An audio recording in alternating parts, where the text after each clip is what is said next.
Hello and welcome back. We're live from the show floor of the Embedded Systems Conference 2011 from San Jose, California. I'm Brian Fuller, editorial director of EE Times, and we are sprinting down the last 100 yards of our first day of live streaming coverage here from the show floor.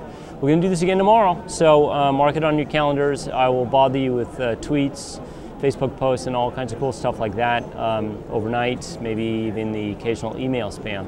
But check it out for tomorrow. We're going to do that from 10:30 Pacific to 2, and then again on Thursday from 10:30 to 2. And we have a fantastic lineup. You may be wondering why I'm wearing this shirt. We rolled this puppy out. There it is. We rolled this puppy out in the last segment. Some of you may be old enough to remember EBN, Electronics Buyers News, which was the first publication started by the Leeds family in 1972. EE Times was the second. EBN sort of, we put on ice for a while a few years ago, and we brought it back stronger and better than ever online as ebnonline.com last fall, run by Bellagio and a team of thousands of bloggers and support people, and it should be your source for supply chain news and information. They do a fantastic job, and if you come by the booth, our booth 1642, we'll give you one of these puppies for free. I'll give it to you off my back. Okay, so enough about that self-promotion stuff. Last guest could be the best guest of the day, Cliff Zitlaw, fellow from Spansion Technologies. Spansion has been through, let's say, a very fascinating metamorphosis over the last few years. Flash memory provider, and I want Cliff to get us caught up. First of all, I want to thank you for coming. Thank you. And I want you to get us caught up where you are, because the company's made an amazing transition out of bankruptcy in a stunningly competitive market, breathtakingly so. Where are you guys right now? We're back, and better than ever. If you look at the financial results, pre-bankruptcy versus post-reorganization, we're making money continuously every quarter since the reorganization. Prior to that, we had only lost money on a quarter-by-quarter basis.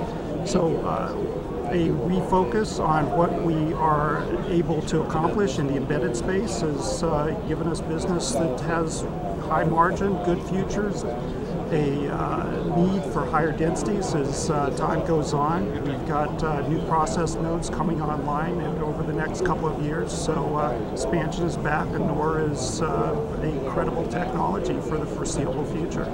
You guys came out of Chapter 11 about a year ago. Is my calendar right? With John Kispert at the helm, very interesting guy. I've had some fascinating conversations with him about his management style. What does he bring to the party? John was given a very difficult task. The company was bleeding left and right prior to John's arrival. John took a look at the residual value of the company and pared the company back to focus on our high margin embedded memory products. And with that, it was painful going through it, but we came out and we're better than ever. We've got new products coming out in the portfolio currently. We've got new products in the pipeline, and we're doing better than ever. Let's talk about that, new products. I don't know whether you guys are showing any new stuff here, but obviously your new product strategy is intimately hinged with device physics going forward, and process nodes and process technology. Give us a sense for where you guys are headed in the next 18 months or so, technologically speaking. Yeah. Well, we've got our mirror bit process, which is our flagship process, 65 nanometers today. We will have a 4 gigabit part out by the end of the year. We've got a 45 nanometer process that will come into production in 2012. And there's work being done on a 32 nanometer process for down the road. Our fundamental physics of our cell uses what is called charge trapping as the storage medium. And there's an expectation that charge trapping will be able to scale to smaller process geometries than the standard floating gate process. So we're pretty enthused about the prospects going forward. And so why is that? You don't get those floating gate leakage issues, or? That's it. If you think about charge actually being trapped in a region of the cell rather than placed into a floating gate where the electrons are mobile throughout the storage region, you're less prone to leakage, causing a leakage path from the cell to some non-cell area. So for our technology, we are less susceptible to process defects. Okay, let's make a quick pause and make sure that your microphone's on.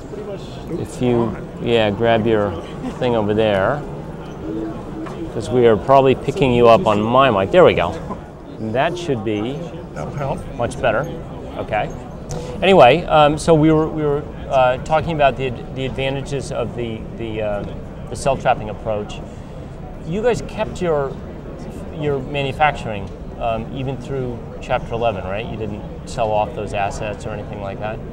There were some that we had to scale back or eliminate, but our main foundries, both our flagship Spansion fabrication line in Austin for our 65 nanometer process, and then our relationships with different foundries in Japan are intact. So we're able to develop and manufacture basically the entire portfolio that we decided to keep after the reorganization.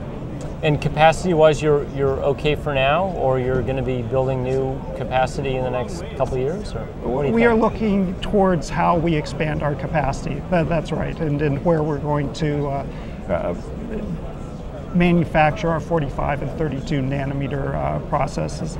It's not a given that Spansion will own the foundries going forward.